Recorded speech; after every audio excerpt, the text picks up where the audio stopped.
ces chantiers. Voilà, donc on sort de cette période, on se dit qu'on a plutôt bien réussi. Hein. On a eu, au niveau de CNR et de ses sous-traitants, on a eu peu de malades, et encore, quand je dis malade, il n'y a eu aucun test qui a été réalisé. Mais sur une entreprise de 1400 personnes, on a eu à peu près 30 personnes qui ont été confinées chez elles avec des suspicions de Covid, et une seule personne qui a été hospitalisée 4 jours. Donc on peut dire que malgré le fait que nous ayons continué à fonctionner, malgré le fait que nos équipes ont été exposées, tout ce que nous avons mis en place a permis en fait d'avoir un impact minimum en termes de santé. Voilà, donc c'est une période un petit peu, je reconnais, un peu difficile, y compris pour les dirigeants, parce qu'il a fallu prendre des décisions du jour au lendemain.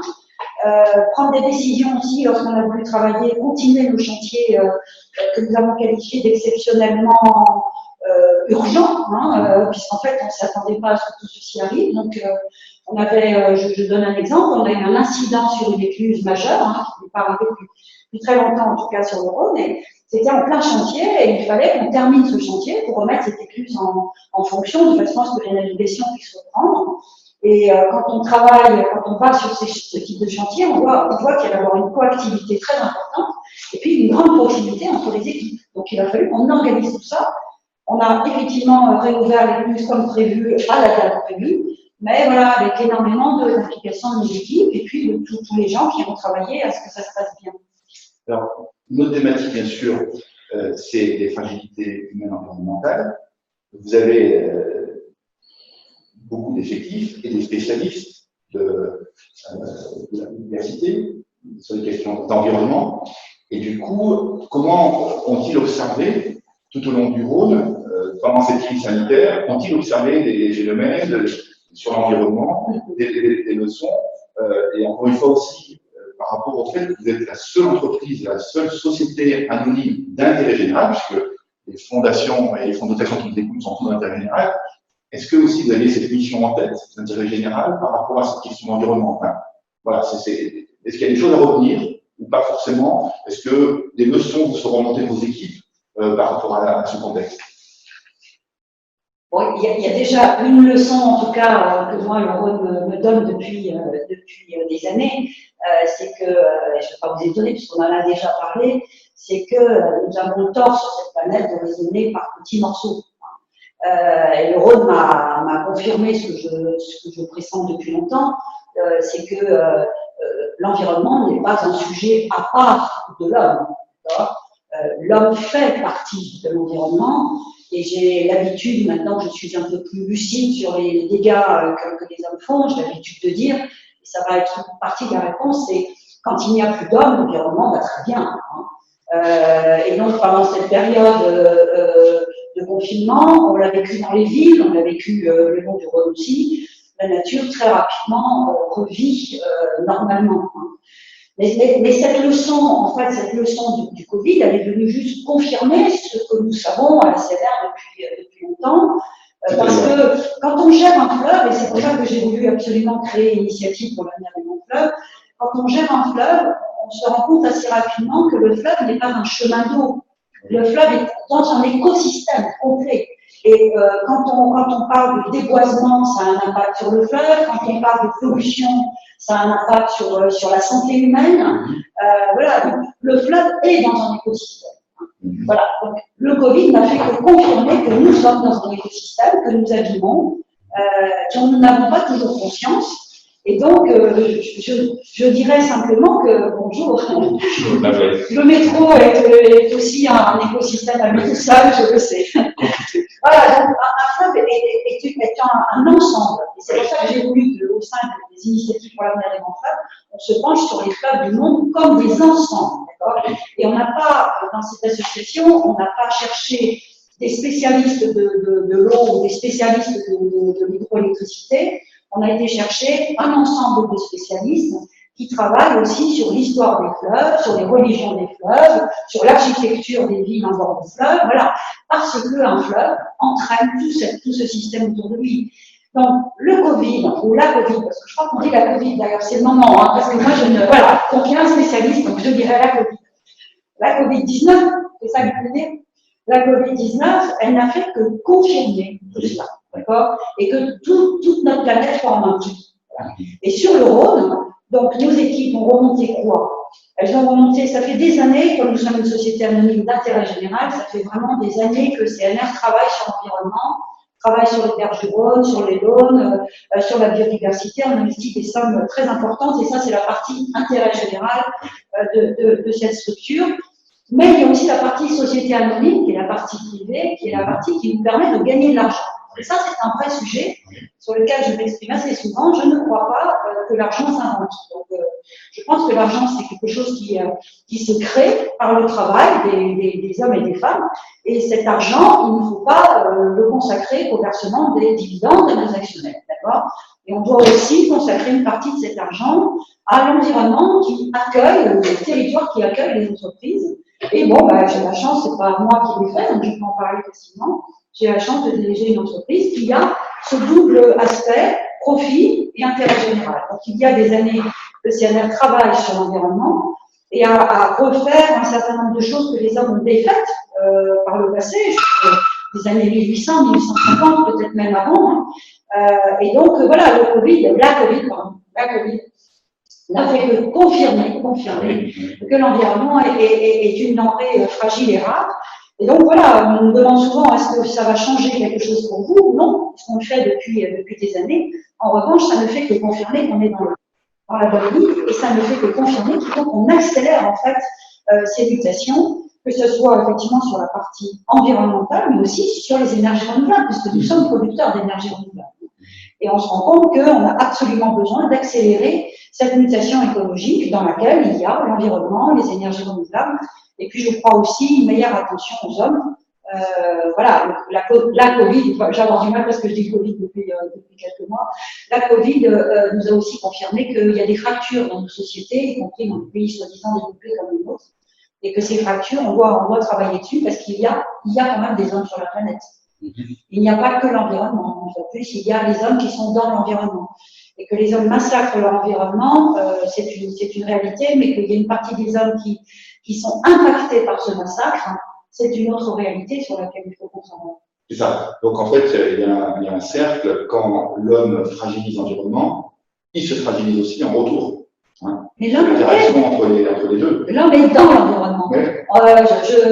On travaille au travers des IAGF, donc des initiatives pour l'avenir des grands fleuves. On travaille avec le directeur, par exemple, de l'Institut Pasteur de Guyane, qui a travaillé, Merdad, qui a travaillé auparavant en Afrique, etc., et qui, depuis l'origine des IAGF, nous dit, mais chaque fois qu'on touche l'environnement, on met en péril la santé des hommes. Donc, le vrai sujet, c'est les hommes vivent, ils respirent, ils consomment. Simplement, je pense qu'au fil du temps, d'abord, on est devenu beaucoup trop nombreux pour nous permettre de continuer à faire ce que nous faisions il y a des siècles, en polluant déjà il y a des siècles. Il ne faut pas l'oublier, ça. Je dis souvent que le Rhône est plus propre aujourd'hui qu'il ne l'était il y a 150 ans. Parce qu'effectivement, il y a 150 ans, les soyeux rejetaient les teintures dans le Rhône sans faire très attention, les eaux grises, tout ça. Aujourd'hui, on a malgré tout une qualité des eaux qui s'est améliorée parce qu'on traite plutôt les eaux du Rhône. Donc moi, je ne suis pas d'une nostalgie du passé. En revanche, je pense qu'on était moins nombreux à l'époque et toutes ces pollutions qu'on apportait à notre environnement avaient donc, par effet de volume, ne serait-ce que par effet de volume, un impact moindre. On avait moins de déboisement qu'on a aujourd'hui. Moi, je suis frappée que ces 15 dernières années, on ait déboisé l'équivalent d'une surface comme l'Inde.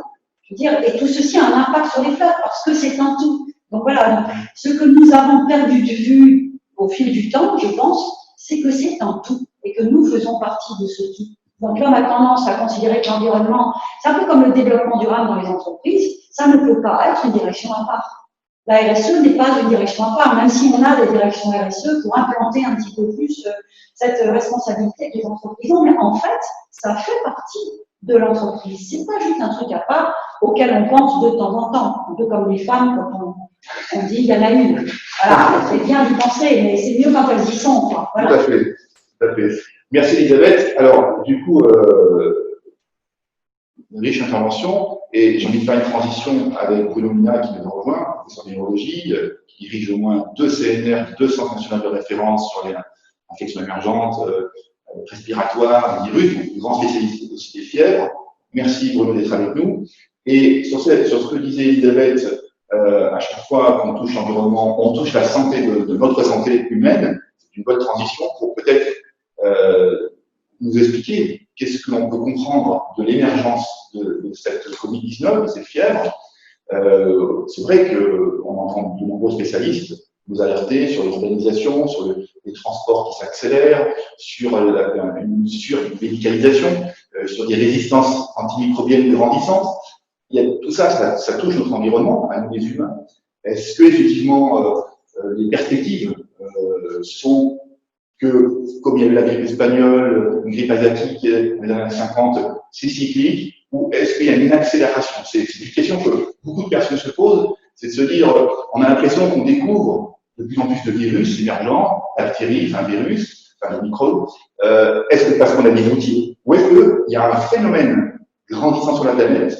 C'est aussi une question, on voit les statistiques de l'OMS qui montrent qu'il y a 20 ans, il y avait moins de maladies émergentes, enfin infectieuses connues, de pathogènes, on va dire de pathogènes, que ce qu'on a aujourd'hui. Est-ce parce que la recherche nous permet de les découvrir et qu'elles étaient déjà là, ou parce qu'elles viennent de plus en plus dangereuses, donc plus pathogènes? Voilà un certain nombre de questions pour commencer, pour nous mettre dans cet environnement. Je rappelle aussi que vous êtes dans le comité scientifique auprès du président, avec Jean-François Delfrécy. Donc voilà, vous avez suivi tout le déroulement des analyses de la crise. Et c'est une première question sur l'environnement, j'en aurai d'autres effectivement sur après les mesures, qu'est-ce qu'on peut faire, puisque là on est avec près de 200 fondations, fonds de dotation et fondations qui sont connectées et qui sont là pour entendre les leçons apprises au niveau du territoire et plus largement.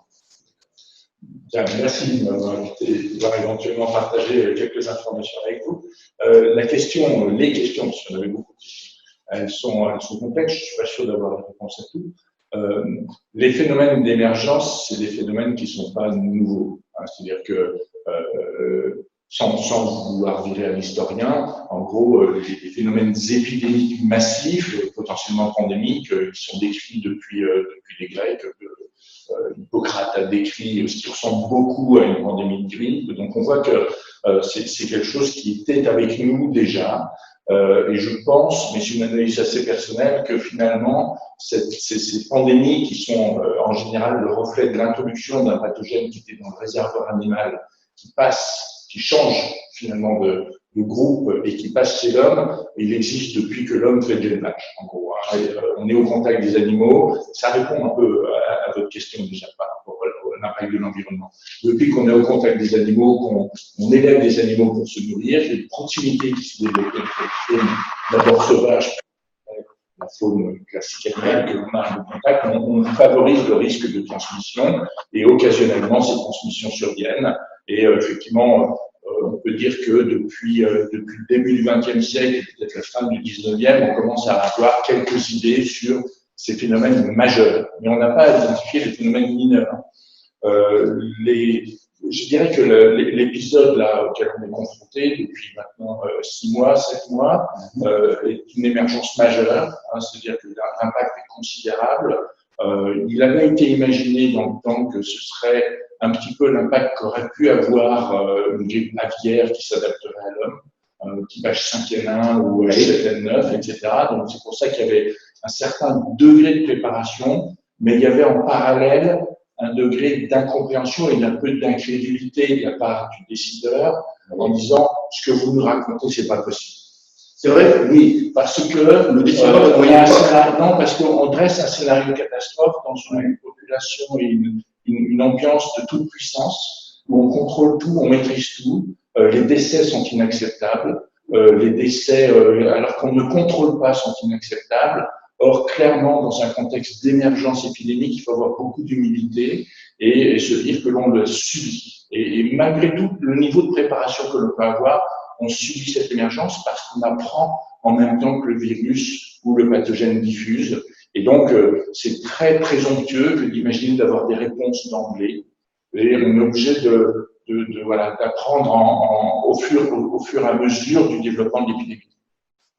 Malheureusement, pour cette épidémie, on a appris finalement une succession d'assez mauvaises nouvelles au fil du temps. Sa capacité de diffusion, sa capacité de transmission, son taux de mortalité, la rapidité avec laquelle il était capable de diffuser Alors, sans vouloir faire des analogies avec la grippe espagnole, parce qu'il y a vraiment beaucoup de différences. On n'est pas dans un même contexte, on n'est pas avec le même virus, on n'est pas avec le même système qui conduit au décès des patients. Mais on voit bien que on est finalement assez démunis vis-à-vis d'un virus émergent, alors que en général, on est très armé pour lutter contre toute une série d'autres pathogènes, même si on n'utilise pas forcément très bien les armes. Alors, est-ce que ces émergences sont plus fréquentes ou plus rapides? Plus rapides, très certainement. C'est-à-dire que on voit bien que dans tous les sens du terme, vous allez comprendre pourquoi je vous dis ça, on a un pathogène que personne ne connaissait début décembre. On a un premier niveau d'alerte. C'est-à-dire dans la famille, il y a eu le MERS-CoV, d'accord? Non, mais je parle du coronavirus de type 2, le SARS-CoV-2, qui est celui qui est nouveau. Il est vraiment nouveau. Début décembre, personne ne le connaissait. Fin décembre, on a une comment il se fabrique comment? J'y reviendrai. Fin décembre, on a une alerte qui nous dit, il y a un certain nombre de médecins chinois qui disent, il se passe quelque chose. Il se passe quelque chose. Le 7 janvier, on a la séquence complète du virus. Avec des images de microtubule du virus. Donc, l'agent infectieux est identifié. Donc, on voit que en 5 semaines, d'un pathogène totalement inconnu, on a sa carte d'identité, finalement. Donc, ça, c'est une prouesse technologique et surtout une prouesse de communication parce que cette information a été diffusée dans l'ensemble du monde académique et du monde de la recherche. Donc, on était tous au même niveau de connaissance à un moment donné grâce à la diffusion de cette information. C'est l'Institut Pasteur qui l'a identifié? Non, c'est les Chinois. C'est la virologie de Wuhan, c'est le CAS, Chinese Academy Science, qui a identifié ce virus, dont un des laboratoires est à Wuhan, mais je pense que c'est le CDC de Chine à Pékin qui l'a identifié. Ils avaient les outils sur place pour pouvoir très vite l'identifier. Il suffit d'avoir des séquenceurs et un peu de technologie, des échantillons biologiques. Aujourd'hui, la technologie nous permet de faire ça. Et on se reproduirait le même mécanisme ailleurs, on pourrait le refaire, cette rapidité. Ensuite, ce qui a été très étonnant, et on a probablement été un petit peu, un petit peu avec une vision biaisée de quelle était la réalité de l'épidémie en Chine, parce qu'il y a eu un peu de dissimulation, on peut le dire assez simplement, ce qui nous a quand même emmené dans une erreur d'interprétation initialement. Parce que si vous prenez un petit peu initialement, on est dans une province massive, avec une ville énorme, et on nous parle de 50 000 cas. Donc, c'est pas énorme. C'est pas énorme, 50 000 cas. Ce qui permet, en termes d'interprétation, de dire, quand vous avez une population de plusieurs millions d'habitants, dans une zone très urbanisée, où finalement l'épidémie a vécu pour elle-même pendant 3-4 semaines, 50 000 cas, c'est pas beaucoup. C'est pas beaucoup. Et 5 000 décès, c'est pas beaucoup. En fait, il y en avait 10 fois plus. 10 fois plus, il y en avait 10 fois plus. Et donc, et on s'en est rendu compte quand l'épidémie est arrivée en Italie. Et qu'en Italie, on a vu ce qui ne se passait pas en Chine. Et on avait finalement une deuxième vision de la dynamique épidémique qui était beaucoup plus importante. Et c'est là, je dirais, après, il a fallu dire, vous savez, les Italiens, c'est un peu des touristes, ils font pas comme il faut, ils ont négligé un certain nombre de mesures barrières, etc. Non, en fait, ils ont fait comme il faut. Ils nous ont montré, en fait, ce qu'était la réalité de l'épidémie. Et après, il a fallu rétro-pédaler par rapport à un certain nombre de choses. Donc, c'est ça, vraiment, on apprend au fil de l'eau. Pourquoi est-ce que ce virus émerge en Chine? Pourquoi est-ce que la plupart des virus émergents arrivent de Chine? C'est la conjonction, comme je vous disais, clairement, c'est identifié, de marché d'animaux vivants dans des zones hyper urbanisées. Et ça, c'est vraiment la solution idéale pour faire de l'introduction de virus zoonotiques, c'est-à-dire des virus qui sont chez les animaux, et de faire un transfert à l'homme.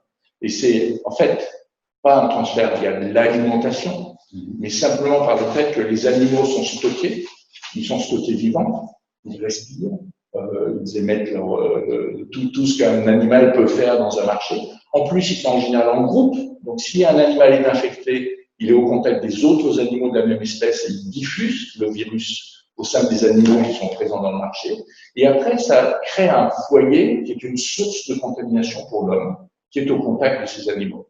Et donc, c'est comme ça que ces émergences aujourd'hui surviennent. C'est comme ça que la grippe aviaire est apparue, c'est le marché de volailles vivants. Et c'est vraiment cette proximité homme-animal sauvage, vivant. C'est pour ça qu'on dit que c'est 2 tiers des infections humaines viennent des animaux, près de 2 tiers. Alors oui, si on fait l'analyse rétrospective et qu'on regarde l'ensemble des émergences virales, de très nombreux virus avec lesquels on vit maintenant sont des virus qui sont sortis du réservoir animal, effectivement.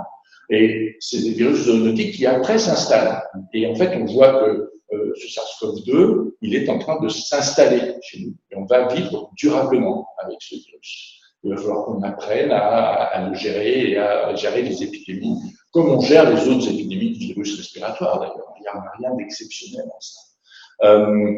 Pourquoi ce virus s'est adapté? Parce qu'en fait, en termes de risques zoonotiques, on a 2 gros réservoirs qui sont très bien connus, qui sont les animaux de la basse-cour, puisque c'est ceux qui sont en contact de l'homme.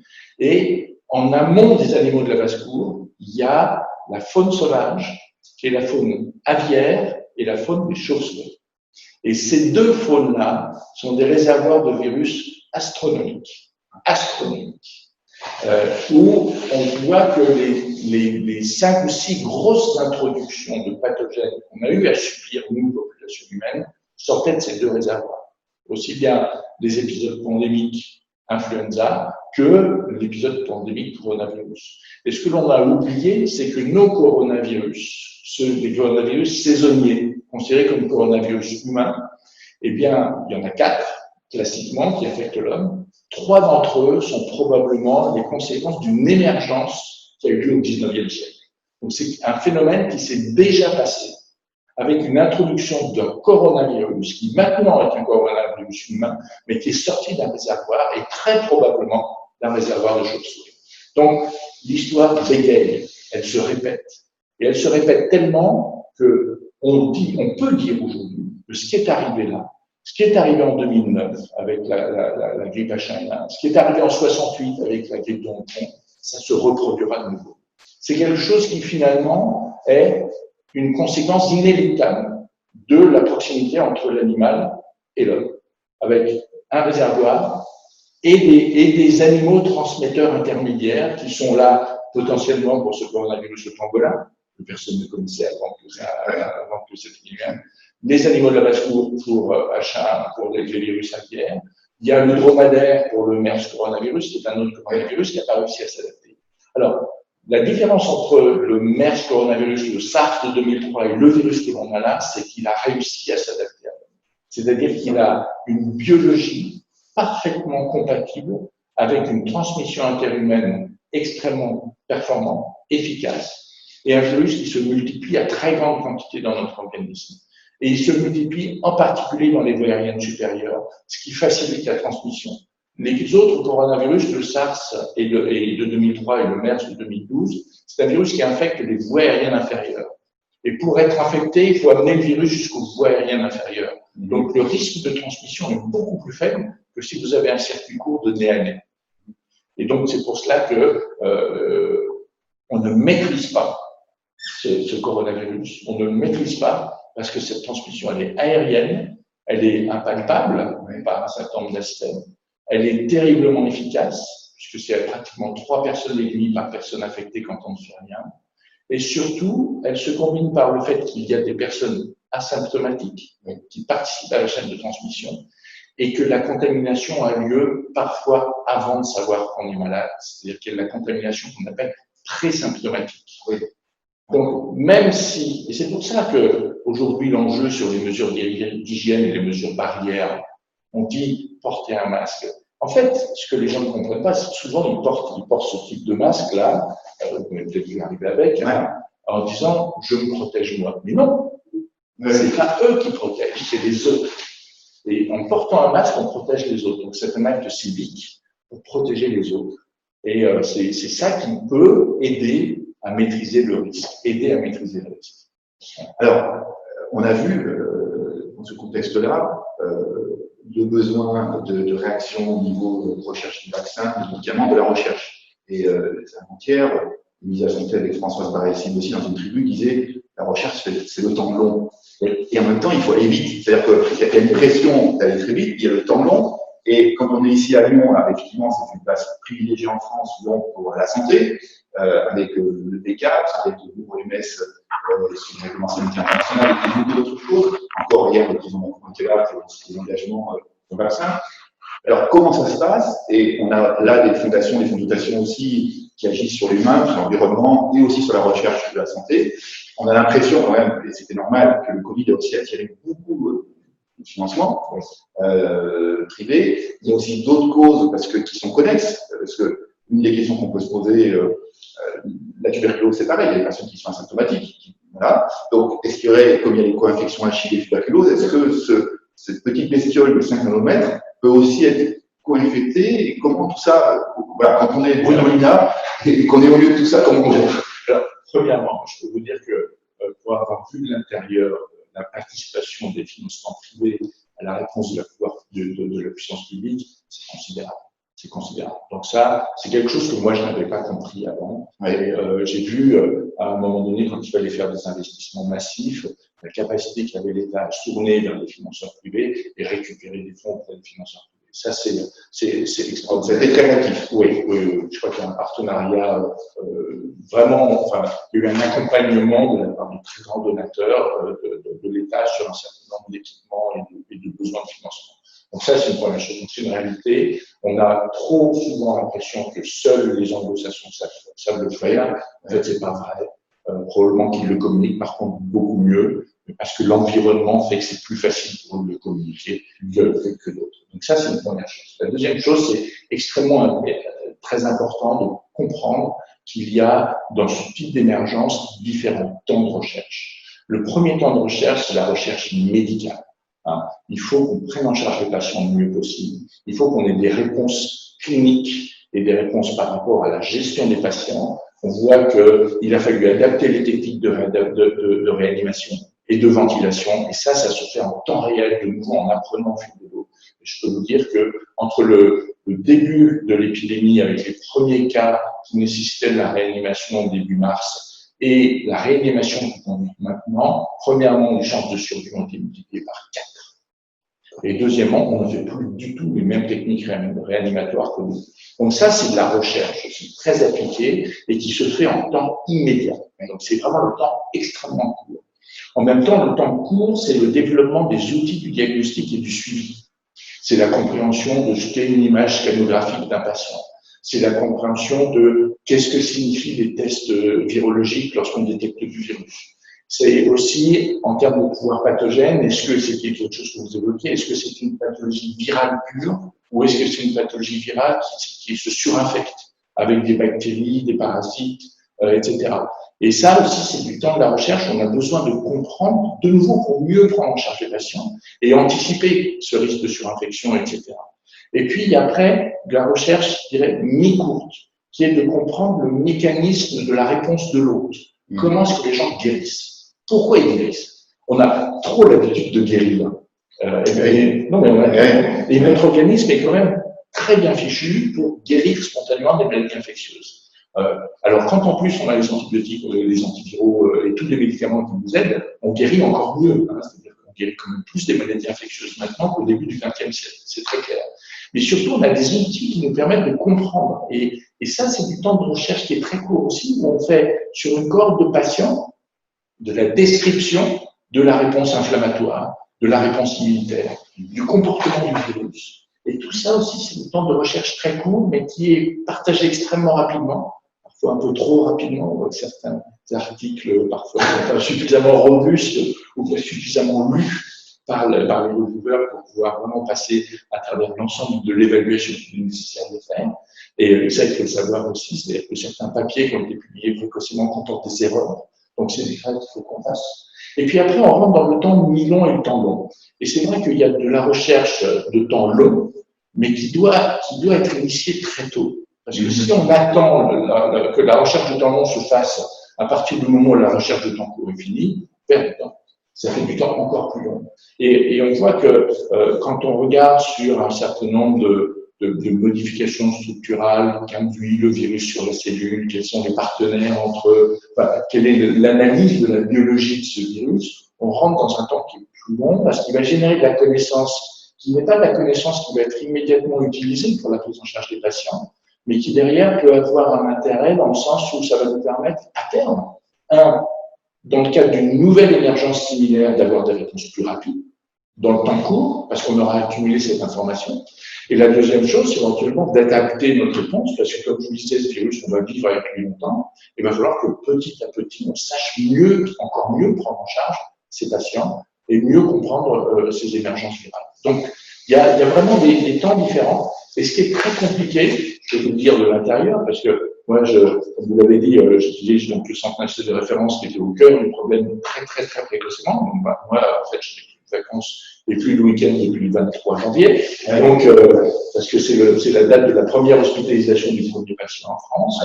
Et on essaye depuis là, on essaye de travailler sur ces différents temps de recherche, puisque j'ai mon équipe de recherche aussi qui va travailler à la fois sur le temps moyen et le temps long. Et quand vous voulez faire travailler ensemble des gens qui sont sur la recherche temps court et la recherche qui sont sur le temps long, ça marche mal. Parce que les gens de la recherche de temps long ne comprennent pas le rythme de la recherche de temps long. Mais c'est pas parce qu'ils considèrent que c'est inutile, c'est qu'en fait, c'est vraiment un mode de fonctionnement et de raisonnement qui est très différent. Et vraiment, ces deux types de recherche sont fondamentales et super. De les faire fonctionner ensemble. Et le problème, c'est que très souvent, on est réactif.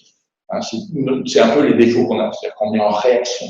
Il y a une émergence, on met plein de sous. Et on met des sous 2 ans. Et en fait, c'est la recherche de temps long qui pâtit de ces financements courts.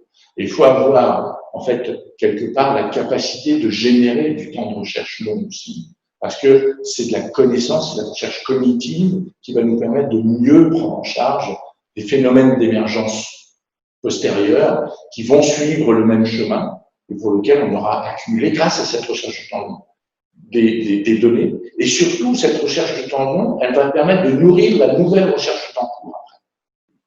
Donc, on gagne du temps sur les émergences du futur en finançant la recherche de temps long maintenant. Ça, c'est important de noter ça, le programme à soutenir et à aménager. Et je pense que la puissance publique a compris cela. Elle a compris qu'il fallait être réactif, puisqu'elle a créé une structure qui s'appelle Reacting, qui a été en capacité de financer et d'accompagner cette recherche de temps court. Donc, elle a bien joué son rôle.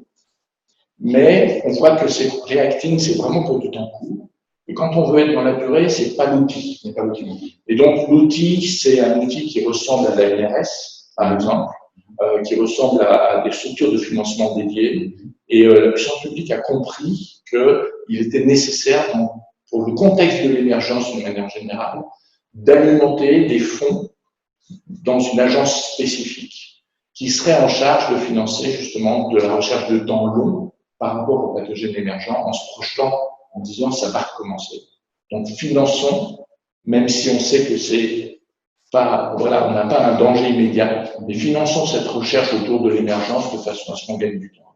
Donc ça, c'est effectivement une première initiative qui découle des observations faites.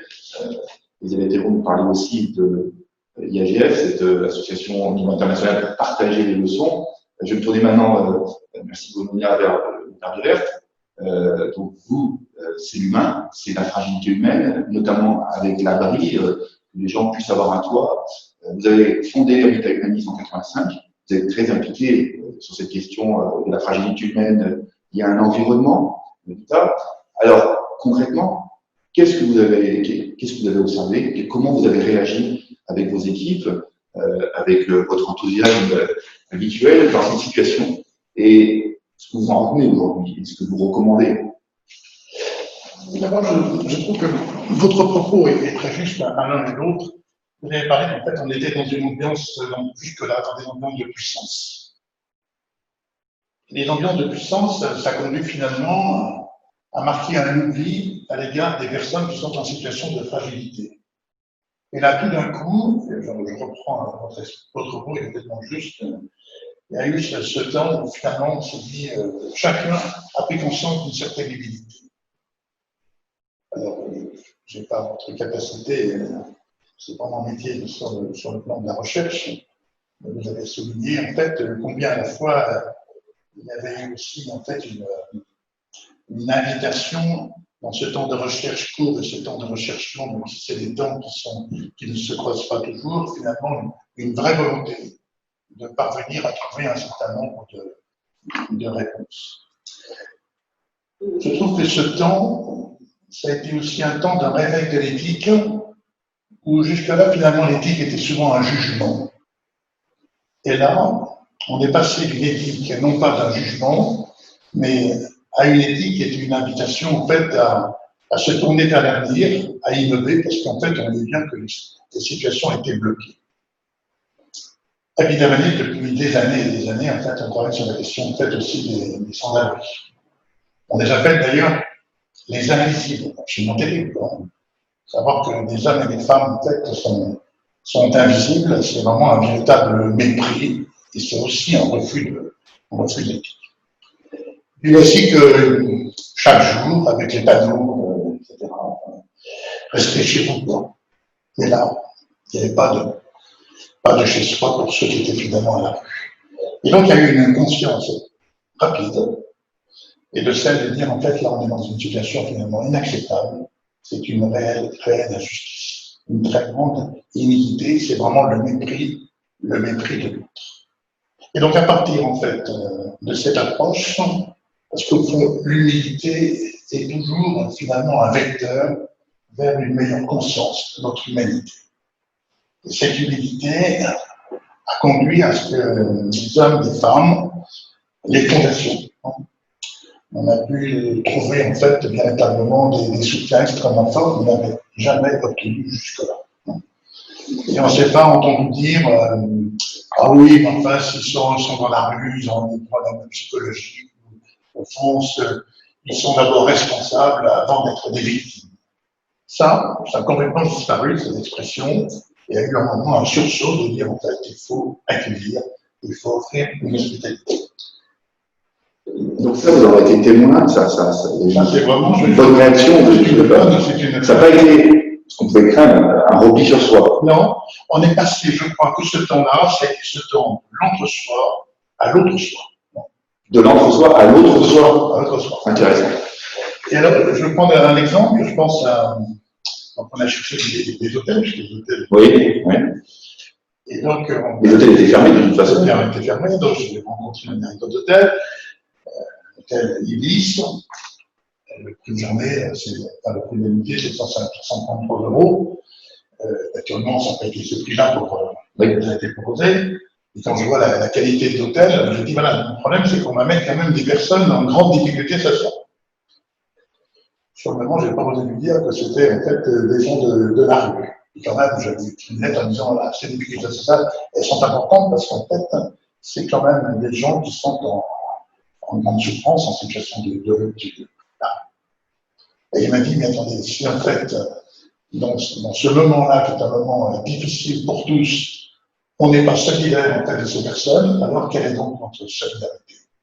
Et donc, c'est intéressant parce qu'en fait, sur la question en fait, du problème de l'hébergement, construire, d'abord on a découvert que bâtir, c'est véritablement un soin, c'est prendre soin de l'autre. Et je crois que ça restera quelque chose d'important, en tout cas nous, ça nous a beaucoup marqué au sein de notre association. Et c'est pas parce que vous êtes un soignant que je le dis, en fait, je pense qu'en fait, ce que les soignants ont apporté pendant ce temps, c'est plus qu'un soin, c'est aussi un prendre soin de la société. Alors je trouve que c'est dommage d'ailleurs qu'en fait, il a fallu que les soignants redescendent dans la rue, alors que pendant 2 mois, en fait, ils ont été abloqués précisément en fait, dans nos abus et dans nos groupes, pour qu'on regarde le courage qui finalement sont montés au front. C'est dommage que je sois obligé de faire face aujourd'hui, en fait, pour dire attendez, la reconnaissance que vous nous avez promise, elle n'est pas au rendez-vous. Espérons que c'est une parenthèse mais en tout cas, je pense que sur le plan sociétal, la question du soin, du prendre soin, est quelque chose de tout à fait essentiel. Et on a pu, donc, une vingtaine de fondations nous ont aidés, et sans le soutien de ces fondations, en fait, on ne serait pas arrivé. On a même d'ailleurs, et là vous avez noté aussi, au lieu de tout demander à l'État, en fait, on a dit voilà, on est peut-être en capacité pendant un certain temps, un certain nombre de semaines, de prendre en charge le coût des unités. Oui. pour que lorsque nous ne courons plus, en fait, l'État prenne le relais. Et donc, on a fait un certain nombre de thèses, on a présenté ça plusieurs millions, plusieurs millions. Et donc, on voit qu'on n'a pas entendu les gens nous dire, donc attendez, ça, c'est le problème de l'État, c'est pas notre problème. Comme ça, ils vont trouver que peut-être cette démarche était intéressante, et cette démarche était pas intéressante, et que se prendre soin est tellement essentiel, marque une telle trace aujourd'hui, que finalement, le sujet de ces jours de la maîtrise, c'est en fait qu'on ne remet pas, en fait, les personnes à la rue. Bon, je ne sais pas si ça marche pas totalement.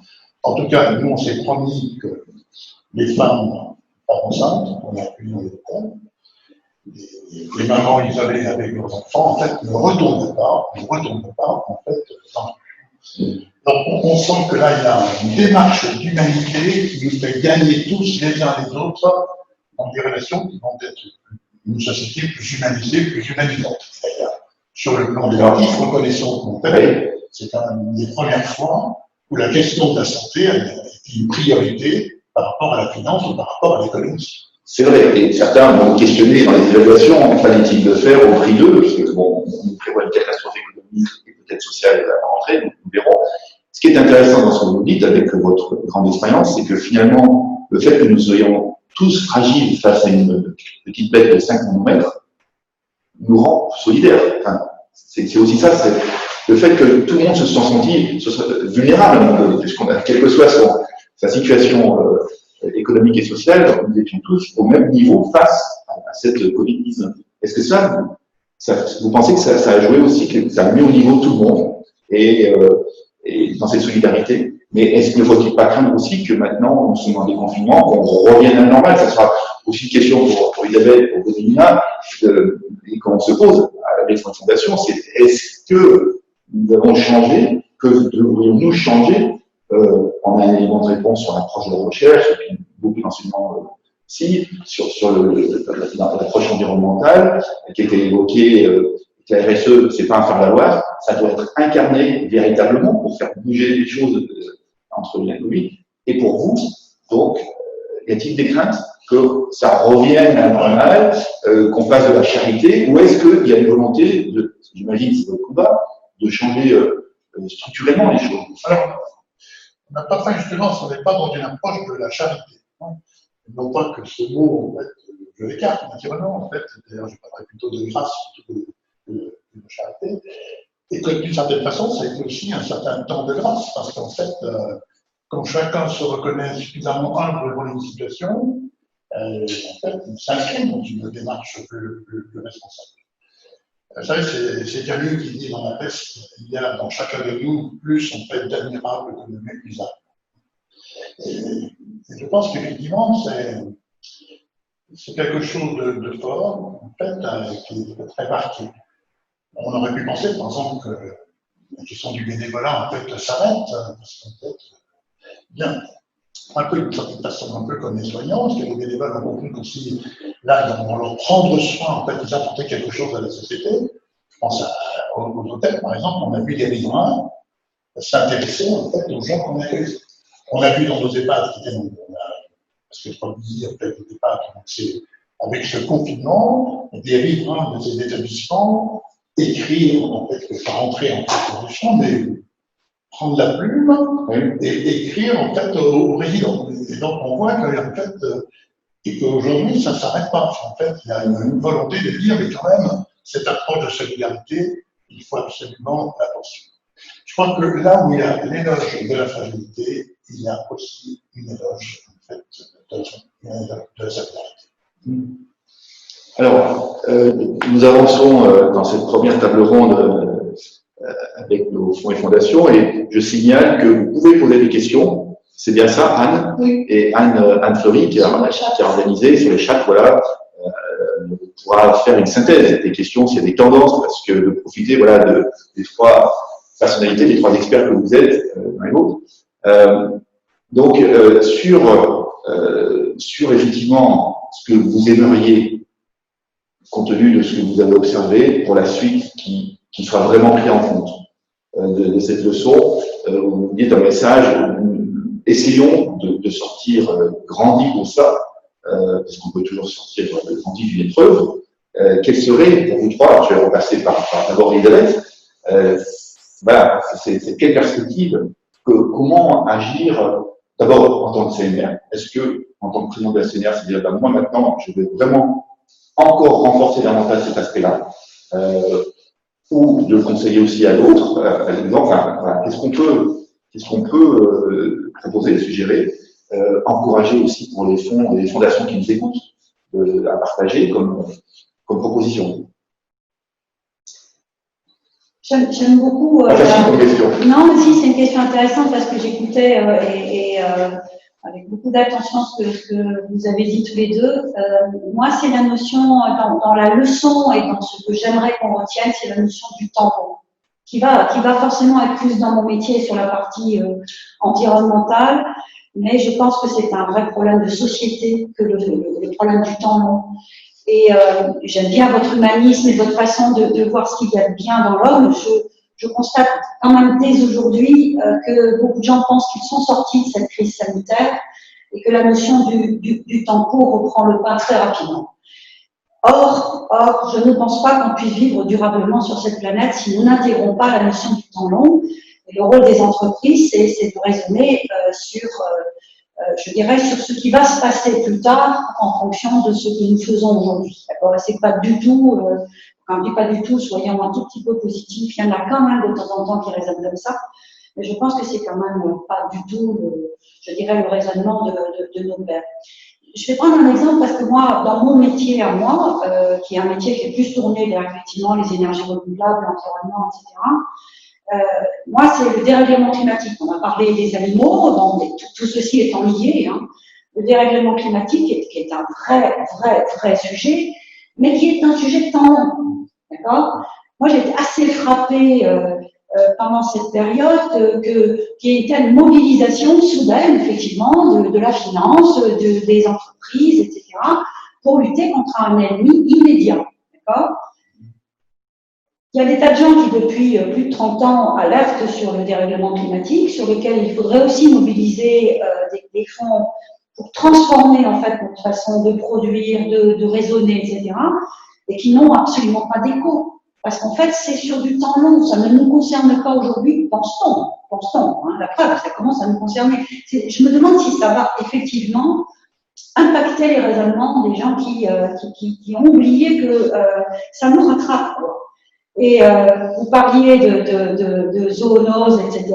Donc c'est pas nouveau, vous avez raison de le dire. C'est pas nouveau, simplement. Moi j'aime bien une expression d'Éric Orsena qui dit qu'en fait une maladie émergente, c'est une maladie qui touche les pays développés. Voilà. Parce que tant qu'elle est chez les autres, elle ne nous concerne pas. Hein. Et c'est vrai d'ailleurs pour les gens qui sont dans la rue, etc. Enfin bon, ça ne nous concerne pas, c'est chez les autres. Le dérèglement climatique, il a été chez les autres jusqu'à il n'y a pas très longtemps. On commence quand même à dire, parce que moi je suis porte-parole du Rhône, donc on commence quand même à parler des problèmes du Rhône et de tout ce qui se passe autour du Rhône et de cette nécessité qu'on a de travailler autour de ce fleuve pour essayer de le protéger. Et ça, on n'est plus dans le Gange ou le fleuve jaune ou des fleuves effectivement à l'autre bout de la planète. Non, on est chez nous, là, on porte de chez nous. Oui, et quand on parle de stress hydrique, c'est bien chez nous, là. Quand on est à Lyon, on est pas dans les montagnes des Alpes. Et quand on est dans les exactement. Mais voilà, je pense malgré tout que tout ce que nous imaginions pour un jour plus tard, pour nos arrière-petits-enfants, et encore, on pensait même qu'ils ne seraient pas touchés, parce que d'ici là, notre hyperpuissance intellectuelle nous permet d'aborder ce sujet très lointain et de trouver des solutions, surtout ne nous gênons pas. On se rend compte que pas du tout, c'est pas pour beaucoup plus tard, c'est pour tout de suite, et on se rend bien compte que notre puissance face au dérèglement climatique, eh bien, elle ne sert pas à grand-chose si on ne bouge pas très vite. Donc voilà, moi, ce que je retiens de cela, c'est pourquoi est-ce que l'être humain est-il capable de réagir avec la coopération internationale, les financements, effectivement, sur les recherches de temps court et de temps long. On se réintéresse à la mort. Moi, j'ai bien aimé aussi l'expression qui est de dire, non, on ne s'est pas réintéressé à la mort, on a juste redécouvert qu'on était mortel. C'est pas tout à fait la même chose. Donc, on est en train de redécouvrir tout ça, mais qu'est-ce qui va en rester? Et moi, je suis moins positive que vous. Qu'est-ce qui va en rester? Je crains que cette course en avant permanente de l'homme fasse que petit à petit, le quotidien va reprendre le dessus, et je le vois déjà même dans l'entreprise, dans notre relation.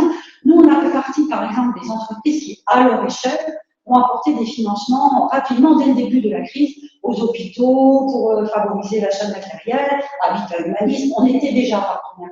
Mais là, il n'y a personne qui dit rien en période de crise. Hein, absolument personne qui conteste le fait qu'il faut effectivement augmenter nos budgets, aider. Mais quand on sort de la crise, puisque beaucoup de gens, hélas, aujourd'hui, et moi je dis ça parce que beaucoup de gens, hélas, pensent que c'est fini. Et ils n'ont pas compris tout ce que vous expliquez, donc comment peut-on l'expliquer mieux? Comment peut-on faire comprendre, même moi, à mes équipes, que non, ça ne s'est pas arrêté, quoi. On commence à un peu encadrer, mais on n'est pas à l'abri d'une flambée nouvelle à la rentrée, on n'est pas à l'abri qu'on n'arrive pas à trouver le bon vaccin et que tout ceci, finalement, il va falloir qu'on apprenne à vivre avec ce virus supplémentaire et qu'on apprenne à le maîtriser peut-être autrement, mais qu'on vivra avec. Et dès qu'on est sorti du confinement, moi je le vois dans une entreprise, le quotidien revient, le naturel revient au galop, et voilà, donc je ne suis pas aussi optimiste que ça sur la prise de conscience du temps long et de cette nécessité de changer profondément nos comportements et de s'intéresser effectivement à ce qui se passe autour de nous, au dérèglement climatique, à la déforestation qui met de plus en plus à la déforestation au trafic des animaux, parce qu'il ne faut pas oublier que le pangolin, en fait, voilà, c'est un animal qui est en voie de disparition parce que bon, certaines populations pensent qu'il a des vertus spéciales, mais comme beaucoup d'autres animaux. Et tout ça, voilà, on est en train déjà de. Oui, il y a des experts, nous on parle entre nous, on est conscients, peut-être, je l'espère en tout cas. On a des experts qui nous alertent et tout, mais ça ne diffuse pas réellement au niveau de la population. Et pourtant, ce dérèglement climatique qui est sur le temps long, on a vu quelques articles sortir pour faire le lien entre environnement infectieux, enfin émergente. Est-ce que ça c'est très clair ou pas voilà, dans la modification de l'environnement par des actes humains, qu'est-ce qui est le plus préoccupant? Parce que les infections viennent des animaux, mais ces animaux viennent à nous quand effectivement on fait de la déforestation, on fait des routes, on se rapproche plus. Hein, des recommandations fortes que l'on doit entendre. Pourquoi? Parce que les fondations, les fondations soutiennent des projets, soutiennent des associations, encouragent, innovent. Qu'est-ce qu'on doit retenir? Enfin, qu'est-ce qu'il doit y a à dire dans cette alerte que donne à juste titre Elisabeth Hérault? Et je rappelle que le Centre français a un pledge climat sur l'initiative de plusieurs fondations, dont la Fondation Carasso, Fonds aussi et bien d'autres. Mais voilà, on n'est pas toujours en connaissance. C'est un peu notre domaine de spécialiste de ces biens, en fait, dans ce monde. Oui, dans l'histoire du coronavirus, en quelque sorte, la réactivité et puis l'adhésion de beaucoup de monde à la mise en route de projets de recherche, de financement, était un peu facile, dans le sens où finalement, chacun était impacté. Et on est passé du blanc au noir. C'est-à-dire qu'il n'y avait rien, et puis après, on était tous confinés chez nous. C'est quand même quelque chose qui marque les esprits. On n'est pas confiné chez nous à cause du changement climatique. En fait, et c'est là où la compréhension du mécanisme de ce qui se passe, de ce que l'on subit, c'est très simple de faire la démonstration de l'émergence d'un virus quand on confine tout le monde, parce qu'on dit sinon il y aura un nombre de morts astronomique. Et ça, on est confronté directement, individuellement, au problème. Et de fait, on comprend aussi, on conçoit bien que ce qui était dit autour des soignants est quelque chose qui est une évidence. On voyait qu'il y avait des gens qui étaient au feu, hein, puisqu'il y avait un langage guerrier qui était autour de ça. C'était vraiment de l'hyper-réactivité. On luttait contre un agent infectieux, un agent invisible, un ennemi, au bout du compte. Donc ça, cette dimension-là, c'est très facile derrière de comprendre qu'il y a besoin de mettre des moyens très vite et d'avoir un impact majeur. Et on a la possibilité d'avoir un impact majeur en disant aux gens avec une excellente adhésion. Moi, je ne reviens pas de l'adhésion au confinement. C'est incroyable. Parce que je peux vous dire que quand on en a discuté entre nous, on pensait que ça ne marcherait pas, qu'il n'y aurait pas d'adhésion. Vous connaissez les Français? Ben, non, manifestement, on ne les connaît pas, parce qu'ils ont adhéré. Et donc, si on avait un événement climatique pour lequel il fallait faire un confinement de 3 mois, on n'a pas fait 3 mois, mais bon, un confinement long, peut-être que la perception de risque, au moins pendant la période de confinement, serait différente. Et ça, c'est pas possible avec le dérèglement climatique. On voit qu'on est sur de la durée.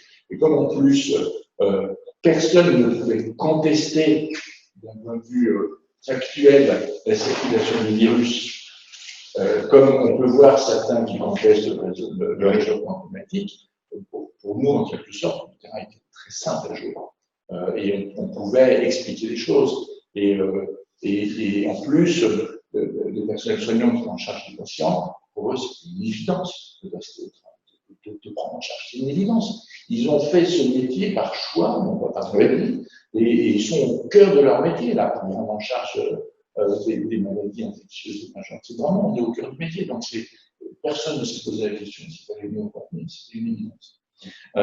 Alors, quand maintenant on va retomber sur du temps qui va correspondre au temps plus long par rapport à la question aujourd'hui, c'est, on commence à voir les mêmes efforts de négation, mais il y aura pas de deuxième épidémie, le virus va disparaître, et en fait, dans 3 mois, en fait, c'était pas si grave, il s'est quasiment rien passé, pourquoi? Enfin, il y a une capacité d'oubli, et surtout, mais qui reflète une envie de retour à la normalité. Je pense qu'il ne faut pas, de nouveau, c'est pas sciemment par effet pervers que les gens pensent ça, c'est aussi par besoin et par envie. Quand on parle du temps d'avant, déjà historiquement, c'était toujours mieux avant, n'est-ce pas? Ce qui n'est pas vrai. On voit même pour les fleuves, c'était plus ça avant que maintenant. Il y a plein de choses qui sont beaucoup mieux maintenant qu'avant. Et il y a aussi quelque chose qui a été évoqué, c'est la réponse de la science au problème. On a trop souvent pensé que la science est de toute puissance pour répondre au problème. Le problème du réchauffement climatique, c'est très simple. On va mettre des systèmes pour stocker du gaz carbonique et puis ce sera résolu, on pourra continuer. Donc, la science ne peut pas répondre à ça. Voilà. Elle peut accompagner beaucoup de choses, elle peut décrire, elle peut donner des pistes, mais à certains moments donnés, la science, elle ne peut pas répondre. Si on continue à hyper-urbaniser le monde, si on continue à le densifier, et si on continue à mettre en contact de la faune sauvage qui auparavant n'était pas en contact avec l'homme, au contact de l'homme, il y aura à nouveau des émergences et des nouveaux virus. Donc, et la science pourra répondre, effectivement, mais c'est mieux de travailler sur la prévention. Et ça, c'est une culture en France et dans beaucoup de pays que l'on n'a pas. Exactement. C'est la prévention et la santé publique en France, c'est quelque chose de faible. C'est quelque chose qui, aujourd'hui, est très mal perçu. Quand un médecin essaye de faire un discours de santé publique, s'il entraîne une contrainte immédiate pour éviter quelque chose qui peut survenir dans 10 ans, c'est pas accepté. C'est pas accepté. Donc, on reste dans cette logique-là. Ça, la préparation des désastres, comme on dit, c'est une grande leçon. On le voit sur le militaire international. Quand après on dit il faut se préparer, il faut préparer des pays pour éviter. Le pouvoir politique, dans sa globalité, est beaucoup plus sensible à réagir dans les médias que de mettre des fonds et de l'argent sur des choses qui peuvent arriver. Il veut réagir avec quelque chose de visible. Oui, il veut que ce soit objectivé. J'ai construit ça. Et la réponse, elle est dans montrer physiquement quelque chose. Oui. Alors qu'en fait, c'est beaucoup plus dans l'état d'esprit. Et donc, c'est dans le non visible. C'est ça. Au bout du compte, il faut agir. Et c'est très, très compliqué. On ne peut pas être des Yaka Faucon. C'est très compliqué. Non, mais c'est vrai que c'est vraiment une maturation intellectuelle à faire. Et moi, j'ai beaucoup, je suis un optimiste résolu, donc j'ai beaucoup d'histoires dans les jeunes générations, parce qu'ils ne sont pas sur le même schéma. Et à un moment donné, il faut les écouter. Parce qu'après, on peut les pervertir, entre guillemets. Et on peut leur faire prendre nos habitudes. Mais les jeunes, ils ne pensent pas comme nous. Ils ne pensent pas comme nous, et il faut les écouter. Parce que c'est finalement. Alors, ça va être, dans les 2 jours là, que nous avons, il va y avoir aussi, bien sûr, ce point de plaque qui va s'exprimer. Mais le moustique tigre, pour rester sur le réchauffement climatique et l'infectieux, est un exemple. Il n'y avait pas, il y a 15 ans de moustique tigre qui remontait, et il y a quelques années, c'était dans le sud de la France, puis ça remonte, puisqu'on a des affiches dans le Rhône qui nous disent attention, c'est l'été. Donc, effectivement, ces phénomènes de modification de l'environnement jouent aussi sur l'infectieux. Le moustique tigre a aussi appris à vivre dans les villes. Oui, c'est ça, lui-même, ça date. En fait, il s'est adapté, lui, à la situation. Donc, c'est vraiment un qui n'a pas beaucoup de cerveau, hein, mais c'est juste qu'il a vu qu'à un moment donné, la ressource alimentaire, pour lui, elle était beaucoup plus importante dans les villes que dans la brousse. Et donc, il a essayé de s'adapter à ce nouvel environnement. Il a un rayon d'action relativement faible, Ah, oui. Sauf quand il est en milieu urbain, il y a des croix mouchoirs partout. Exactement. Donc, mais dans notre dérèglement climatique, il ne faut pas penser que uniquement au CO2, hein, le CO2 étant une des composantes. Hein, je pense aussi à toute la pollution. À toute la pollution. Par rapport aux jeunes, je partage ce que vous dites, et en même temps, je rappelle quand même que ce qui est aujourd'hui le plus en pointe en matière de pollution et notamment de CO2, c'est tout numérique. Or, c'est plutôt les jeunes qui aujourd'hui surconsomment le numérique. Que ce soit dans tous ces appareils qu'ils utilisent toute la journée et dans cette multiplication d'échanges qui n'ont pas beaucoup de sens souvent. Et on dit, en fait, moi je cite souvent les chiffres, hein, parce que malgré tout, on dit que dans très peu de temps, 20% des émissions de CO2 sont liées au numérique. Hein. Donc, moi je pense, alors ne croyez pas que je sois pessimiste, je suis lucide, c'est pas la même chose. Hein. Je pense que les jeunes ne feront pas les erreurs que nous avons commises. Moi, je le vois chez mes enfants, ils critiquent dans beaucoup de choses que j'ai faites par le passé, entre guillemets.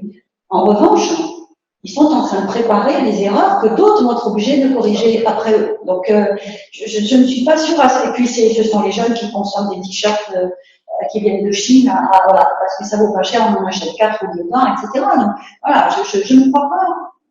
Je pense en fait que le sujet, il est dans le sujet de l'éducation et de la compréhension. Et nous n'avons pas encore réussi à éduquer et à faire comprendre le poids de chaque geste, y compris chez nos jeunes. Et moi, je leur dis, hein, j'interviens de temps en temps devant des étudiants, et je leur dis, c'est facile de dire que vous corrigez nos erreurs, mais vous êtes en train de commettre des erreurs vous aussi, et d'autres devront corriger vos erreurs. Donc, il faut qu'on change complètement de système. On impacte notre environnement chaque fois qu'on agit. Alors, on devient habitat humanisme, quelles leçons retenir? Est-ce qu'il y a des programmes nouveaux qui vont émerger ou qui doivent, comment essayer de convaincre des acteurs privés, publics? Vous avez quand même une grande reconnaissance ici, au moins sur ce territoire et au niveau national, donc vous avez un rôle à jouer. Et comment comptez-vous le jouer dans ce domaine-là? Comment on peut jouer? Je crois d'abord que c'est vraiment une approche intellectuelle, enfin, sur ce registre de la puissance et de la fragilité. La puissance, finalement, pour beaucoup de gens, ça sécurise. On s'aperçoit que cette sécurité, elle n'est pas au rendez-vous. La fragilité, elle est un appel à une responsabilité. Même Baudrillard dit en fait, l'objet de la responsabilité, c'est le fragile. C'est le fragile, maintenant, au cœur de cette réalité. Et pourquoi? Parce qu'il est confié à notre garde, il est confié à notre soin. On retrouve aussi, dans le syndicat, toute cette approche, en fait, de soin. On a vu que les métropoles, aujourd'hui, les métropoles sont des lieux de puissance. Et tellement puissantes, des métropoles, d'une certaine façon, ça a un impact sur le coût du foncier, on ira habiter en fait les métropoles. Le télétravail, alors, faire attention, mais il y a quand même en fait, des expériences qui sont plutôt réussies. En fait, les entreprises disent finalement, il y avait une sorte de crainte en disant qu'ils étaient insécurisés par le télétravail. Et puis voici que finalement, ils disent, mais c'est pas seulement. Nous, on a effectivement largement facilité en fait, sans salariés, on a largement facilité en fait le télétravail. Et donc, ça va conduire aussi, c'est toute une réflexion sur la question, en fait, de l'acte de construire. Est-ce qu'il faut toujours rester dans les métropoles? Parce qu'en fait, aujourd'hui, il n'y a pas eu d'invitation à investir, en fait, dans des villes moyennes. De le redonner, en fait, de revitaliser, en fait, ces villes.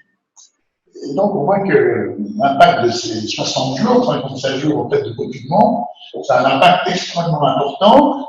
Et on voit d'ailleurs qu'il y a cette réflexion, donc pour beaucoup, c'était les jours d'après. Qu'est-ce que nous allons faire de ces jours d'après? Je crois naturellement que c'est une véritable ouverture. J'entends votre propos. Hein, en fait, on risque très vite de se retrouver dans des situations où, en fait, parce que le danger est passé, finalement, allez, vous devez dire ce mot de l'oubli. Alors, oublions cela. Quand même, il y a eu des rencontres, et de ces rencontres, ils vont laisser des traces. L'engagement, par exemple, qui a été réalisé avec M. Alain Mérieux, avec l'entreprise des possibles, nous avons vu, cette entreprise des possibles, c'est en fait aussi de faire surgir de nouveaux possibles. Oui. Hein, et c'est le surgissement de ces nouveaux possibles sur lesquels il faut absolument travailler. Je crois qu'on ne peut pas rester simplement de dire, mais ça serait une faute de votre part, on met ça entre parenthèses, et restons dans la même situation. Donc, comme nous ne voulons pas rester dans cette même situation, je crois qu'on a au moins un peu appris à partir de ce qui s'est passé les 55 jours, 72 confinements. Donc, pour nous, c'est une invitation à repenser, en fait, l'acte de construire, en fait, dans des villes, dans des villes moyennes. C'est de donner un nouvel élan, en fait, à ce dispositif, le cœur de ville. Ça aussi, c'est important. Et c'est à travers le télétravail de voir comment on peut repenser l'acte de construire. C'était Jean Boissonnas qui disait qu'à force d'imaginer le bien, on finit par le réaliser. Et alors, et le bien, c'est pas simplement, en fait, c'est pas simplement quelque chose à faire. Le bien, c'est en fait une sorte un peu d'idéal qui nous tire un peu tous vers le haut et qui conduit par là-même, en fait, à essayer des approches un peu novatrices et à partir desquelles les gens se disent, ça donne du sens. Et je crois que la question du sens, et vous l'avez souligné par rapport à la jeunesse, elle est quand même extrêmement prégnante. Je crois qu'il faut se laisser inviter dans cette question du sens. Et le sens, c'est une orientation, c'est une direction. Je crois que si on sent que là, dans cette direction, il y a quelque chose d'un mieux vivre, d'un mieux-être, alors on pourra être entendu, et en espérant qu'on ne revienne pas trop à cet entre-soi, pour que ceux qui n'ont pas la chance d'avoir ce mieux-être, finalement, votre mot ne soit pas les oubliés de notre société. Alors, merci. Est-ce qu'on a des questions, Anne, dont tout le monde écoute sagement? Il y a 2 commentaires, si vous voulez, je les lis. Assez fort pour que tout le monde puisse entendre. Alors, merci à toutes et tous. Merci d'avoir insisté sur les enjeux de temps long et notamment la recherche sur le temps long. L'Institut français du mouvement associatif fait un constat parallèle de la nécessité de la connaissance dans le temps long par les sciences humaines et sociales de l'apport des associations à la société et à la démocratie. Nous préparons un appel à projet de recherche sur le monde associatif à la lumière de la crise pour aller dans ce sens. Selon vous, la période aura-t-elle transformé notre rapport collectif à la science en général pour aborder le temps long, comprendre les besoins et fragilités structurantes de la société, nourrir la prospective des acteurs, accompagner les mutations, et si oui, le mouvement peut-il, selon vous, bénéficier à la fois aux sciences dures, aux recherches médicales et également aux sciences humaines et sociales pour contribuer à la fois à l'avenir de la santé humaine et à l'avenir de la société? Et c'est signé Florian Covelli, qui dirige l'Institut français du monde associatif, qui est à Lyon d'abord. Une grande question. C'est vrai qu'on a senti effectivement que le monde scientifique, dans sa globalité, était aussi questionné chez l'ING. Alors peut-être une question pour vous, bien. Comment ça, quelle perspective, ou est-ce qu'on sort de cette crise avec finalement un renforcement d'une crédibilité scientifique, ou des doutes d'être partagés? Est-ce que ça c'est analysé? Il faut voir à différents niveaux. Au niveau du public, je dirais, au niveau de ce qui est passé dans les médias, au niveau de ce qui est passé dans les instituts de recherche et au niveau de ce qui est passé au niveau de la puissance publique. Et peut-être aussi au niveau de ce qui est passé du côté des financeurs potentiels d'une action, en tout cas, dirigée vers la recherche. Donc, à ces différents niveaux-là, la perception n'est pas du tout la même. Au niveau du public général, ce que les médias véhiculent par rapport à la recherche, aujourd'hui, c'est un message qui est extrêmement source de confusion. C'est compliqué, lorsque l'on n'est pas un scientifique, de comprendre les débats scientifiques. de comprendre les différentes positions que l'on peut avoir. Et quand ce genre de débat est mis au grand jour, s'il n'y a pas un peu une lecture de ce que cela signifie, ça peut apparaître comme, en fait, ils ne sont pas d'accord, il n'y a pas de ligne directrice, finalement c'est des combats d'ego, etc., etc.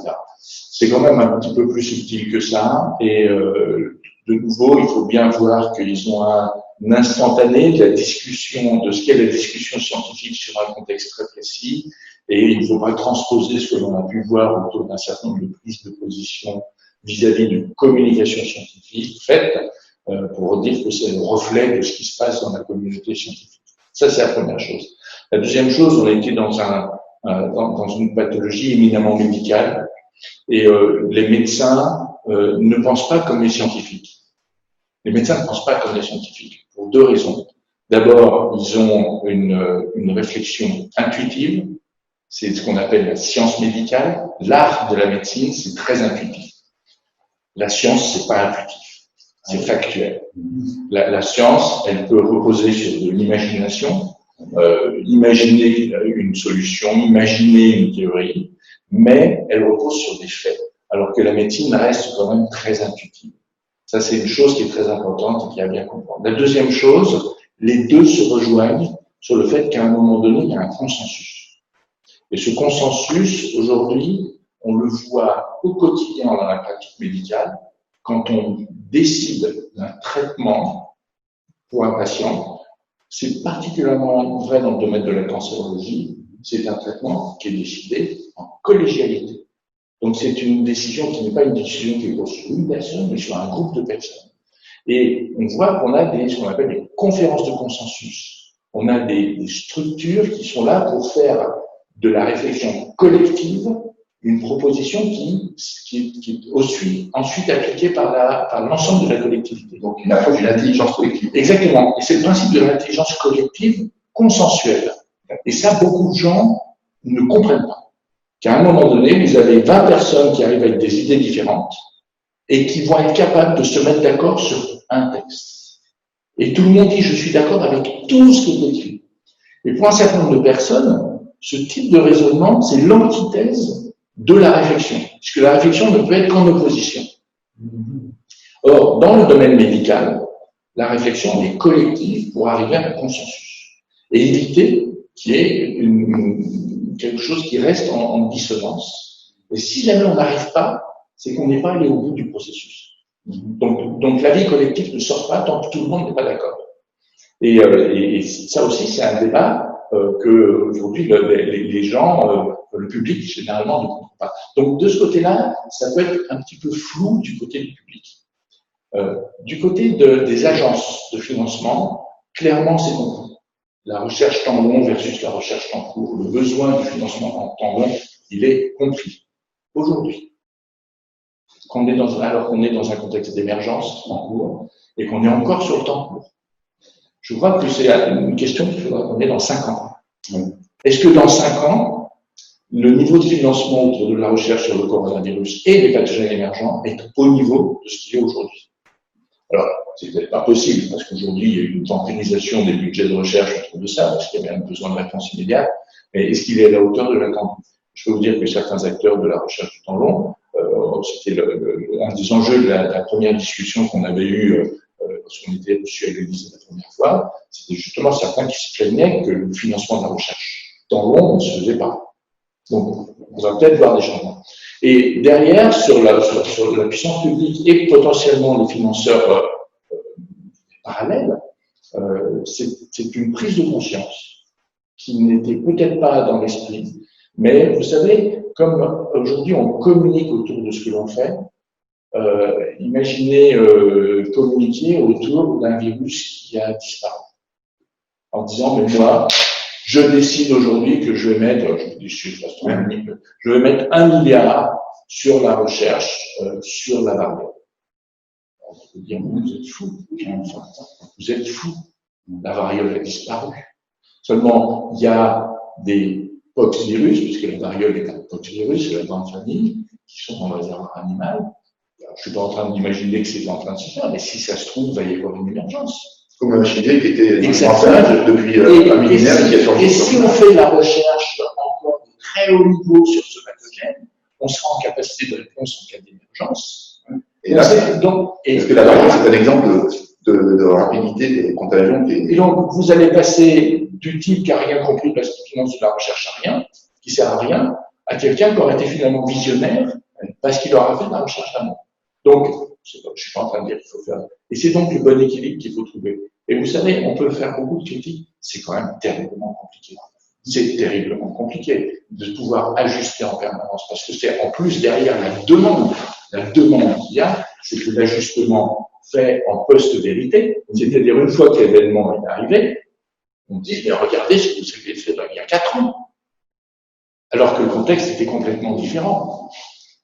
Et oui. Donc c'est là où ça reste très compliqué. Mais il y a une prise de conscience, ce qui est bien parce qu'elle n'existait pas, cette prise de conscience. Après, est-ce que dans la durée, ça sera possible de le maintenir, en sachant qu'on aura des urgences immédiates à gérer aussi? Oui, et que l'argent représente quelque chose, que c'est pas, voilà, on le crée pas. Ça va être une question de priorité et de nécessité. Et alors justement, on peut regarder aussi les choses, faire de verre qui avait été humaniste sous l'angle cause-conséquence. Il y a des conséquences qui font que les personnes sont en bout de course et doivent être assistées, accompagnées solidairement pour se retrouver à l'abri. C'est une conséquence, il y a des causes. Et est-ce que justement, à l'image de, si je fais le parallèle de ce qu'on voit sur l'infection, anticiper des choses, enfin, comment est-ce qu'on peut travailler sur des causes qui amènent des conséquences néfastes, difficiles? Parce que j'imagine que ça vous hante, cette question-là, ce cas pour s'il y a des trucs à dire. Pourquoi, en fait, on n'arrive pas sur cette question en fait, des invisibles, alors que ça représente 150 000 personnes, en fait, c'est beaucoup. Une personne, ça serait naturellement que trop, hein. Bien évidemment, mais en fait, la société, jusque-là, ne bougeait pas, un petit peu. Elle bougeait lorsqu'en fait, il y avait le thermomètre qui était bien bas, on dit, oh là là, effectivement. Et puis bon, dès que les conditions climatiques vont mieux, en fait, on oublie complètement, en fait, la situation, en fait, avec des conséquences tout à fait dramatiques. Il y a des gosses, avec des conséquences qui sont actuellement les personnes qui sont là, il n'y a pas d'éducation, pas d'éducation. En fait, sur le plan social, en fait, il y a un coût considérable, et finalement, on ne prend pas en compte ce coût, alors qu'on va le prendre, alors on dit qu'il ne faut pas le prendre, parce que vous comprenez, si on prend ce coût, si on le fait pour 150 000 personnes, il y en aura encore autant qui vont venir, donc on va accroître les flux. Donc en fait, en raisonnant comme ça, naturellement, on ne peut que compiler une situation difficile qui ne peut compliquer. Donc c'est toujours une approche aussi, effectivement, ce mot un peu de s'ajuster, d'être juste par rapport à ces personnes, et cette justesse, c'est-à-dire en fait, ce qui est intolérable ne doit pas être toléré. Alors, là, il me semble quand même qu'on a gagné en reconnaissance par rapport à la public. Je pense par exemple, on annonce, on a mis 62 personnes qui étaient à la rue, pendant la rue. Il y a une femme qui a vu en fait son bébé avait 16 jours. 16 jours, ils étaient dans la rue. Il y a donc une inhumanité absolument intolérable. Et les riverains qui étaient là, qui sont venus pendant ces 2 mois, en fait, mais nous, on a créé des liens avec eux. Et donc, c'est là que ça va faire bouger les choses. Et je pense que c'est toujours pareil. Là où il y a une reconnaissance de situation, eh bien, ça donne naissance à des perspectives nouvelles.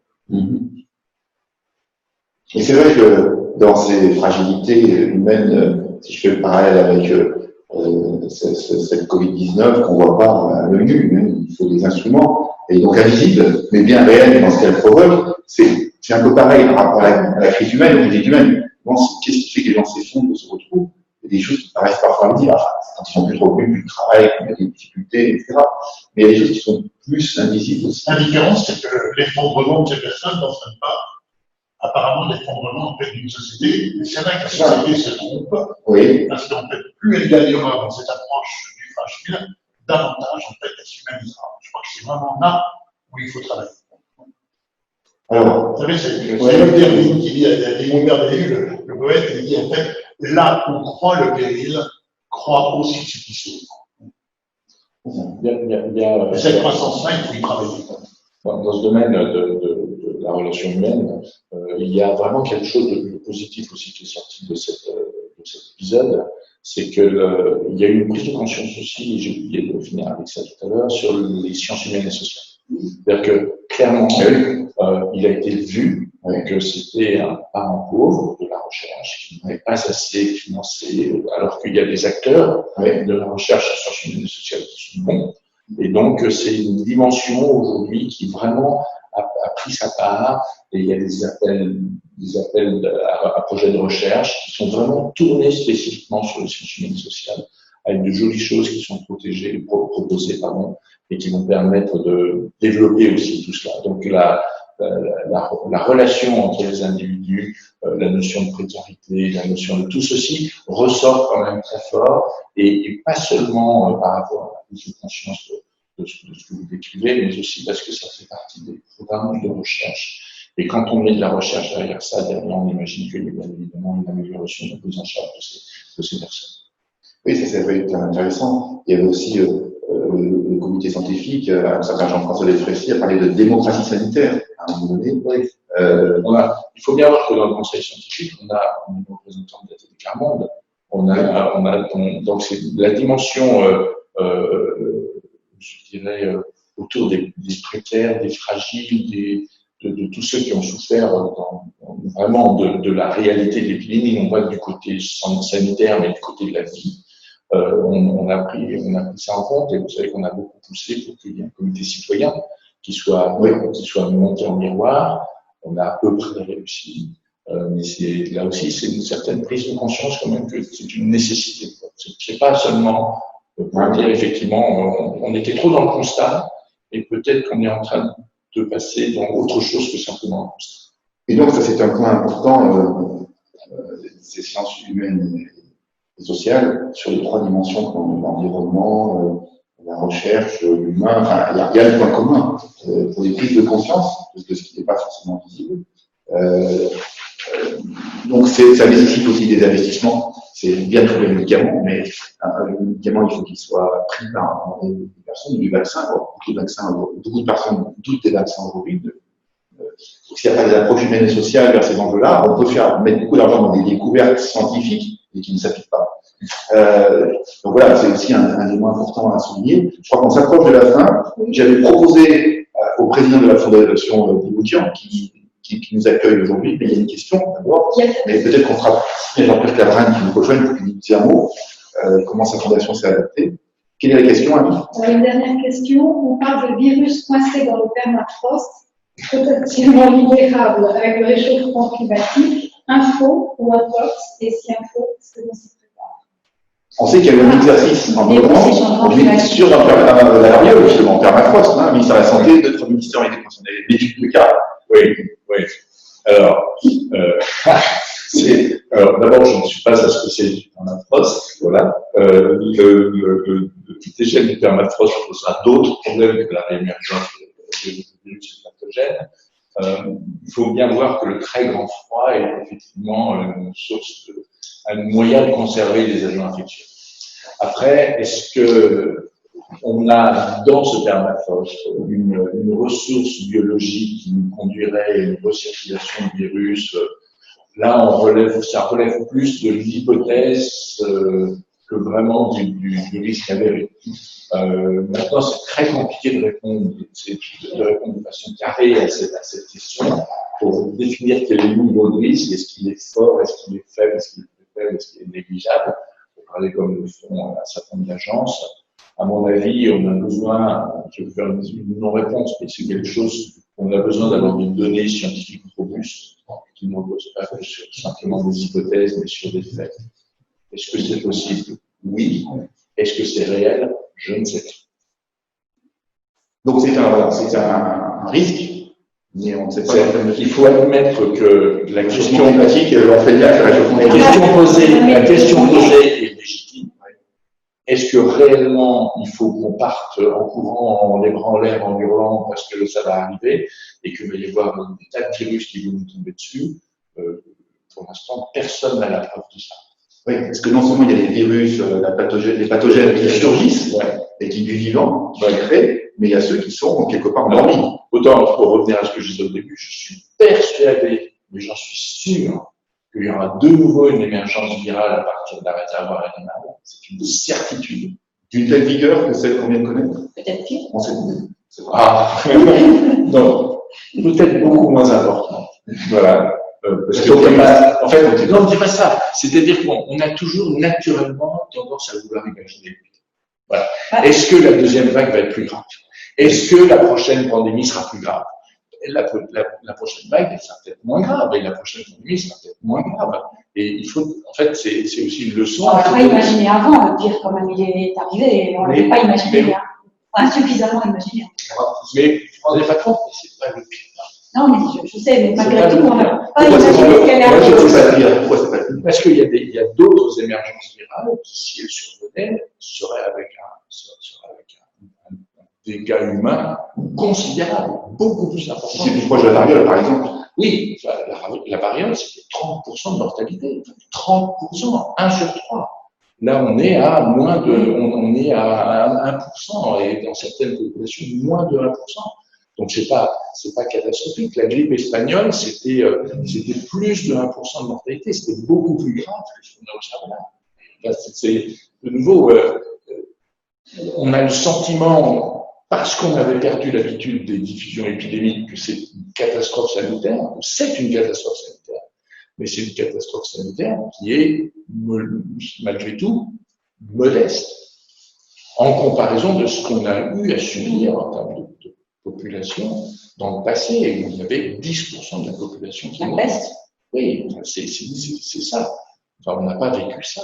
Et c'est parce qu'on a des systèmes de santé et qu'on a évolué et qu'il y a effectivement une réponse quand même à tout ça. Et donc, la prochaine émergence, elle est peut-être, la prochaine vague, elle sera peut-être moins marquante que celle-ci. Et ça, on a les outils pour le faire. On a les moyens. On sait comment il faut faire parce qu'on a appris. Donc, on ne subit plus. Et tout l'enjeu là, c'est de ne plus subir, mais d'essayer de contrôler. Pas maîtriser, mais contrôler. Mais avec ce que vous dites sur le permafrost, on voit quand même que, voilà, à chaque fois qu'on impacte notre environnement, mais c'est clair. On est face à une inconnue ou un inconnu. On ajoute un risque. Qu'on n'est pas sûr de pouvoir maîtriser. On ajoute un risque. Et on parle à fond du permafrost, mais en matière de changement climatique, on va avoir des zones de grande sécheresse, des zones qui vont être totalement inondées et qui vont vivre dans l'humidité alors qu'elles n'y sont pas habituées. Et il y aura, peut-être à ce moment-là que le moustique tigre va ressurgir avec la dengue. Voilà, je pense que c'est un sujet que, en fait, le dérèglement climatique, le comportement des hommes et ce qu'ils vont subir, c'est très lié tout ça. Voilà. Avant de terminer cette table ronde de vous remercier, je voudrais présenter Jean-Pierre Cabrin, qui préside la Fondation Bouloukian, qui a permis que nous ayons aujourd'hui cette première table ronde. Il y en a une autre cet après-midi, mais qui sera à distance. Donc là, on s'est réunis avec une certaine distance. Peut-être à peu près, en tout cas, c'est pour remercier. Peut-être dire un mot aussi, juste pour illustrer, puisque le terreau lyonnais et de sa région, pour information, est un terreau fertile en fondation et en fonds de dotation. On a une animation locale, régionale, qui se fait avec Florence Baudru, Magali Dorazio de la Fondation de l'Université de Lyon. Et dans le fichier, c'est à peu près 150 entités. Et on se réunit tous les 2 mois. Voilà. Donc, toutes ces fondations ne peuvent pas être citées, mais une d'entre elles, c'est la Fondation Bouloukian qui nous accueille. Jean-Pierre, pendant cette durée de vie, en quelques mots, comment ça s'est passé pour, concrètement, cette Fondation Bouloukian, l'adaptation et les leçons que tu retiens? Moi, d'abord, j'aurais bien participé, mais j'étais retenu par un autre sujet, j'étais à l'hôpital, parce que pendant très longtemps, j'ai eu un laboratoire CNRS sur les systèmes de santé. Et donc, moi, ce que je retiens de ce Covid, c'est le hasard. C'est-à-dire que je trouve que nous sommes dans des mondes hyper rationnels. Ce que vous avez dit, madame, que je vous ai entendu, où on oublie le hasard. Alors, aujourd'hui, on reconstruit à merveille tout ce qui s'est passé dans une logique hyper rationnelle. Non, c'est pas ça. Vous avez dit demain, si la combinatoire se modifie un petit peu, on peut avoir des choses dont vous avez parlé. Alors nous, on est une petite fondation, hein, mais autonome, indépendante. La politique, elle se fait ici. On a 3 missions, donc 2 qui sont des jeunes artistes. On est les seuls à avoir 3 missions, puisque le Conseil d'État demande une seule mission. Donc on a 3 missions, les jeunes artistes, le cancer, c'était la volonté de Napoléon, et puis ensuite une aide à l'Arménie. Donc quand on a été obligé de s'arrêter, comme tout le monde, on a essayé de faire ce qu'on pouvait, et on a créé des fonds d'intervention, non pas dans la recherche, mais pour les médecins qui nous ont demandé en disant aux esprits civils, on ne peut pas se produire des médicaments. Donc on a fait 3 fonds de 100 000 € chacun. Un pour les artistes, un pour la recherche, et puis un autre par l'Arménie, qui sera un peu plus important. Ce que je regrette, c'est que pour les médecins, ça n'a pas pu être fait parce qu'il y a eu des problèmes d'autorisation de médicaments très compliqués. Donc on s'est reporté vers ce que vous appelez une base de données sur les enseignements. Donc il y aurait, je crois, il y a la Fondation Vernieux, il y a Philovie, il y a peut-être Sanofi aussi, donc l'argent est disponible. Et pour les jeunes artistes, on essaye de voir comment on peut aider et puis de lever notre fonds.